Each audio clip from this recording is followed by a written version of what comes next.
Perkenalkan, nama saya Rija Mahadian dengan NIM 2205362. Halo, perkenalkan nama saya Salsabila Fitrianudini Kusmara dengan NIM 2205403. Perkenalkan, saya Dean Rulinda Ramadhani dengan NIM 2204095. Perkenalkan, nama saya Keisha Zahra Khairadi Ahmad dengan NIM 2204266. Perkenalkan, nama saya Clarissa Najono Ramadan dengan NIM 2205131. Perkenalkan, nama saya Nisa Latifah Rahmat dengan NIM 2203435. Saya akan menjelaskan pengertian bahan ajar. Bahan ajar merupakan segala bentuk bahan yang digunakan untuk membantu guru atau instruktur dalam melaksanakan kegiatan belajar mengajar di kelas. Bahan ajar yang dimaksud bisa berupa bahan ajar tertulis maupun bahan ajar tidak tertulis. Di sini saya akan melanjutkan mengenai tujuan dan manfaat bahan ajar. Bahan ajar disusun dengan tujuan yang pertama, menyediakan bahan ajar yang sesuai dengan tuntutan kurikulum dengan mempertimbangkan kebutuhan peserta didik, yakni bahan ajar yang sesuai dengan karakteristik dan setting atau lingkungan sekolah atau lingkungan sosial peserta didiknya. Lalu yang kedua, membantu peserta didik dalam memperoleh alternatif bahan ajar di samping buku-buku teks yang terkadang sulit diperoleh. Lalu yang ketiga, memudahkan guru dalam melaksanakan pembelajaran. Nah, untuk bahan ajar ini memiliki banyak manfaat bagi guru, manfaat bagi peserta didik. Manfaat bagi guru yang pertama, tidak lagi tergantung kepada buku teks yang terkadang sulit untuk diperoleh. Lalu yang kedua, memperkaya karena dikembangkan dengan menggunakan berbagai referensi. Dan yang ketiga, membangun komunikasi pembelajaran yang efektif antara guru dengan peserta didik karena peserta didik akan merasa lebih percaya kepada gurunya. Lalu ada manfaat bagi peserta didik. Yang pertama, kegiatan pembelajaran menjadi lebih menarik. Yang kedua, kesempatan untuk belajar harus disusun secara mandiri dan mengurangi ketergantungan terhadap kehadiran guru. Lalu yang ketiga, mendapatkan kemudahan dalam mempelajari setiap kompetensi yang harus dimilikinya atau yang harus dikuasainya. Sekarang kita akan masuk ke bentuk-bentuk bahan ajar. Menurut Mulyasari tahun 2006, Bentuk-bentuk bahan ajar. terbagi menjadi 5. Yang pertama ada bahan ajar cetak. Bahan ajar cetak ini terdiri seperti buku, modul, handout, maupun brosur. Lalu yang kedua ada bahan ajar non-cetak. Bahan ajar non-cetak terbagi kembali menjadi 4. Yang pertama ada audiovisual seperti video. Lalu yang kedua ada audio seperti rekaman dan juga podcast. Lalu yang ketiga ada visual seperti gambar. Dan yang keempat ada multimedia, yaitu internet. Lalu yang ketiga ada bahan ajar berbasis fasilitas. Ini contohnya seperti lapangan olahraga, lalu studio, dan perpustakaan. Lalu yang keempat ada bahan ajar berbasis lingkungan seperti teman, keluarga, terminal, dan pasar. Lalu yang kelima ada bahan ajar berbasis kegiatan seperti kerja kelompok, wawancara, dan juga observasi. Nah, di sini saya akan menjelaskan mengenai jenis-jenis bahan ajar. Menurut Kuesnandar tahun 2008, bahan ajar itu dibagi menjadi 2, yaitu bahan ajar yang direncanakan, itu seperti buku, koran, modul, LKPD, dan lain-lain. Dan yang kedua yaitu bahan ajar yang tidak direncanakan, seperti film, koran, iklan yang bisa digunakan sebagai bahan pembelajaran. Bahan ajar memiliki fungsi dalam pembelajaran dan berpengaruh terhadap proses pendidikan. Bahan ajar dapat mempengaruhi kualitas pembelajaran, termasuk hasil belajar. Oleh karena itu, bahan ajar memiliki fungsi dalam pembelajaran dan memegang peranan yang sangat strategis dan turut menentukan ketercapaian pendidikan. Menurut Handani, dalam bukunya disebutkan bahwa bahan ajar berfungsi sebagai pedoman bagi guru yang akan mengarahkan semua aktivitasnya dalam proses pembelajaran, sekaligus merupakan substansi kompetensi yang seharusnya diajarkan kepada siswa. Pedoman bagi siswa yang akan mengarahkan semua aktivitasnya ke dalam proses pembelajaran, sekaligus merupakan substansi kompetensi yang seharusnya dipelajari dan dikuasainya. Alat evaluasi pencapaian atau penugasan hasil pembelajaran. Selanjutnya mengenai bahan ajar untuk pembelajaran PPKN ini, tentunya dibutuhkan bahan ajar yang bisa memuat materi kewarganegaraan yang lengkap dan juga luas sesuai dengan CP. Dan juga termasuk adanya upaya penyampaian nilai-nilai berkarakter dan dapat didesain semenarik mungkin baik dari cover maupun dari warna. Dan juga mudah dibawa karena tidak terlalu tebal serta sesuai dengan pemahaman siswa.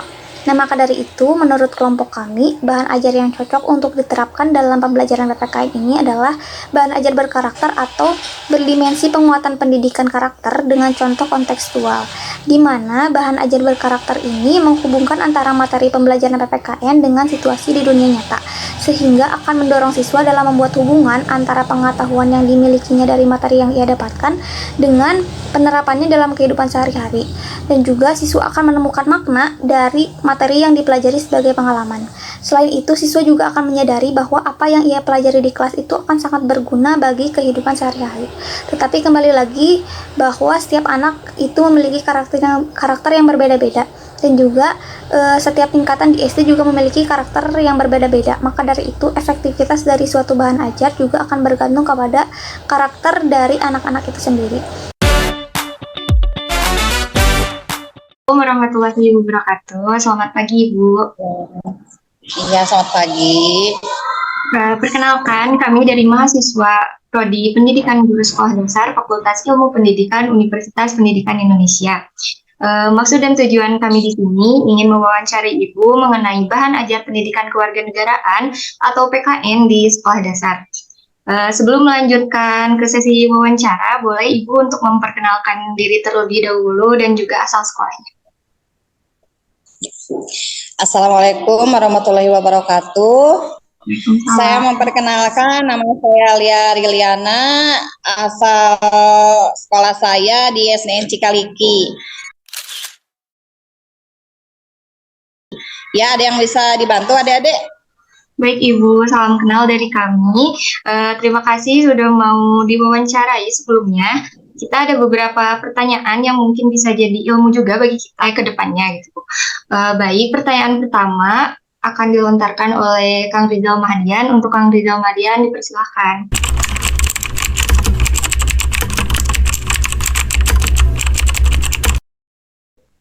Kami ada beberapa pertanyaan, dan ini pertanyaan dari saya. Bagaimana biasanya Ibu merencanakan bahan ajar untuk pembelajaran PKN? Biasanya sebelum ibu bapak guru mengajar di sekolah itu, kami diharuskan dan diwajibkan membuat suatu program, di mana program itu ada yang harus dibuatnya per tahun, misalkan program tahunan, seperti program semester. Kalau untuk hariannya, kami juga harus bikin silabus dan RPP, di mana di situ di dalam RPP itu keseharian kami itu dituliskan di situ. Nah, itulah yang harus diajarkan dan disampaikan kepada siswa-siswanya, di mana program-program tersebut harus sesuai dengan materi yang diajarkan, terus waktunya berapa, itu harus tercantum semuanya.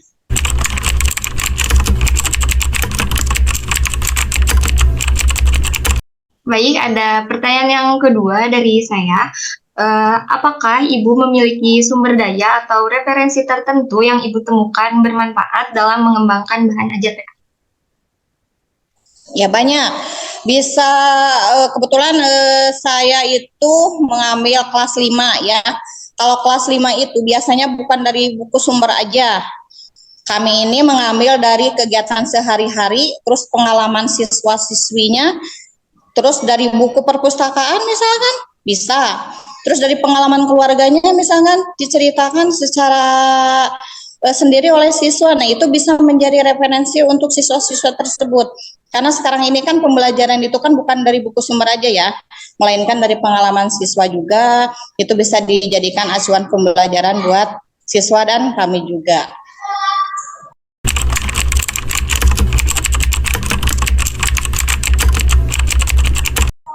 Baik, lalu ada pertanyaan ketiga yang akan dilontarkan oleh Teh Dea kepada Teh Dea. Saya persilahkan. Baik, terima kasih Kak Alsa. Ibu, salam kenal. Saya mau bertanya, kan dari sekian banyaknya bahan ajar gitu, yang Ibu gunakan untuk pembelajaran PKN di SD, terus yang Ibu rasa efektif itu yang seperti apa gitu? Biasanya dari pengalaman pribadi kalau PKN itu, karena misalkan kalau saya sendiri ya sebagai guru, kalau terlalu mengacu kepada sumber pembelajaran itu,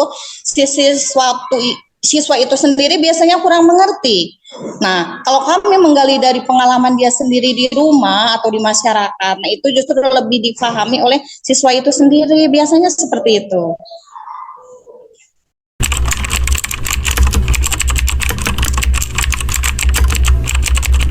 Selanjutnya ada pertanyaan keempat yang akan dilontarkan oleh Teh Kesia. Untuk Teh Kesia, saya persilahkan. Baik, terima kasih. Ibu izin bertanya, yang pertanyaan selanjutnya itu, apa Ibu juga menggunakan seperti cerita, gambar, dan video dalam pembelajaran PKN tersebut? Terima kasih. Iya, iya menggunakan semua. Video menggunakan, buku cerita juga menggunakan. Itu semua sangat membantu. Yang tadi disebutkan itu sangat membantu dalam pembelajaran siswa, apalagi siswa SD ya. Otomatis kan harus ada contohnya, harus ada ceritanya gitu. Jadi semua yang tadi disebutkan itu sangat membantu kami semua untuk pembelajaran, apalagi di sekolah dasar.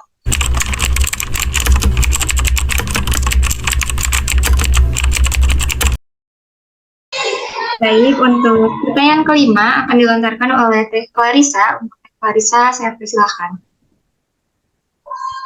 Oke, baik. Terima kasih. Salam kenal juga untuk Ibu.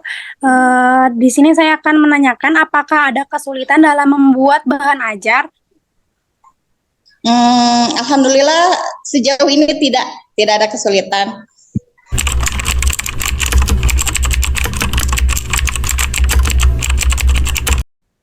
Baik, mungkin menjadi pertanyaan yang terakhir yang akan dilontarkan oleh Teh Nisa. Pada Teh Nisa, saya persilahkan. Baik Ibu, untuk pertanyaan yang terakhir, bagaimana Ibu mengukur pemahaman siswa terhadap konsep-konsep PKN yang Ibu ajarkan di kelas gitu? Makasih, Ya, Bu. dengan memberikan tes kepada siswa, baik itu secara lisan atau tulisan. Nah, sekarang kenapa misalkan diberikan secara lisan? Karena tidak semua anak bisa menjawab lewat tulisan. Biasanya ada beberapa anak yang bisa menjawab pertanyaan itu atau dites itu melalui tulisan, ada juga misalkan yang melalui lisan. Ada juga yang melalui prakteknya, ada yang seperti itu.